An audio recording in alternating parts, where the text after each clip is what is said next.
ශ්‍රී ලංකාව ලෝක සිතියමේ කුඩා තිතක් බඳු වුවද එය අලංකාර සොඳුරු වන සම්පතට උරුමකම් කියා පායි. එවැනි උරුමයක් ලැබීමට තරම් අප වාසනාවන්තයි.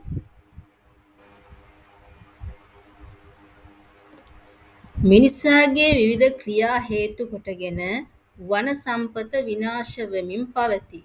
ඒ අතර සිංහරාජ අඩවිය ප්‍රධාන තැනක් ගනී. එහි ඇති දැවමය වටිනාකමක් ඇති ගස් වර්ග කපා විකුණයි. එසේම මෙම වනාන්තරය තුළ අනවසර ඉදිකිරීම්ද දක්නට ලැබේ. එපමණක් නොව ලෝක උරුමයක් වන නකල්ස් වනාන්තරයේද අනවසර ඉදිකිරීම් ඉදිවෙමින් පවතී. තවද කළුතර දිස්ත්‍රික්කයේ වතුරාන වගුරු වනාන්තරයටද තර්ජන එල්ල වෙමින් පවතී.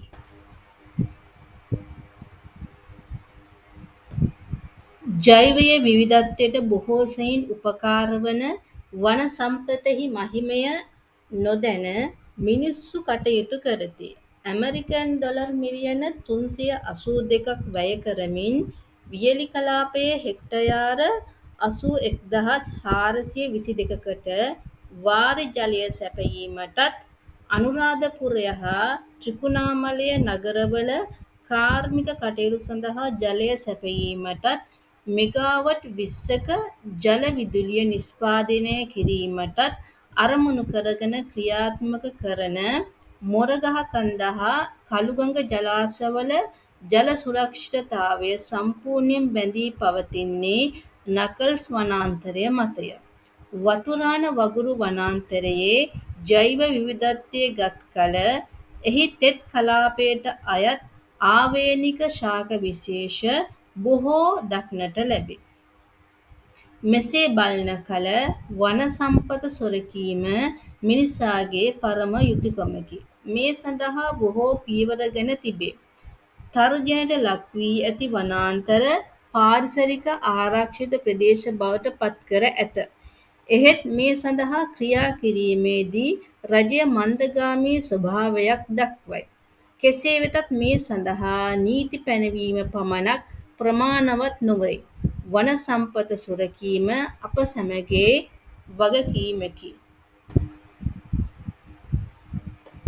මිනිසාත් පරිසරයත් අතර ඇත්තේ වෙන් කළ නොහැකි සම්බන්ධතාවයකි.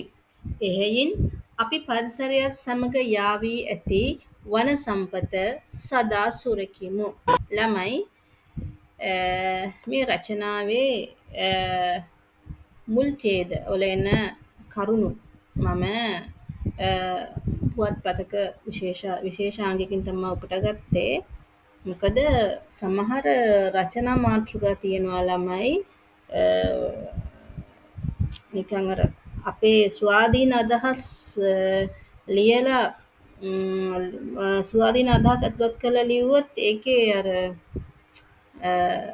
ක්වොලිටිය අඩු වෙනවා. මේ වගේ රචනාවක් ලියනකොට අනිවාර්යයෙන්ම මේ වගේ ඒ කියන්නේ කියමුකෝ පුවත්පතක් කියමුකෝ පුවත්පතක් වගේ දෙයකින් මේකට අවශ්‍ය කරන තොරතුරු හොයාගෙන ලියුවොත් රචනාව සාර්ථක වෙනවා.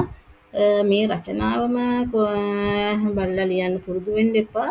දැන් ඒකේ මම සමහර කරුණු අරන් තියෙනවානේ වන සම්පත කොහොමද විනාශ වෙලා තියෙන්නේ කියලා. ඒ වගේ කරුණු ටික අරගන්න ඉතිරි ඡේද ටික ඔයාලගේ අදහස් අතුලත් කරලා ලිව්වොත් හොඳයි කියලා හිතනවා. ඒ වගේම ගෙදර වැඩිහිටියන් ඇති ඒ වගේම පොත්පත් එහෙම කියවලා පුවත්පත් කියවලා ඕන තරම් වන සම්පත සම්බන්ධ වීඩියෝ තියෙනවා. ඒවා බලලා තනියම රචනාවක් ලියන්න හුරු වෙන්න. නැත්තම් ඔයාලා මේ රචනාව බලලා ලියනවා කියන්නේ කවදාවත් ඔයාලට රචනාවක් තනියම ලිවීමේ හැකියාව ලැබෙන්නේ නැහැ.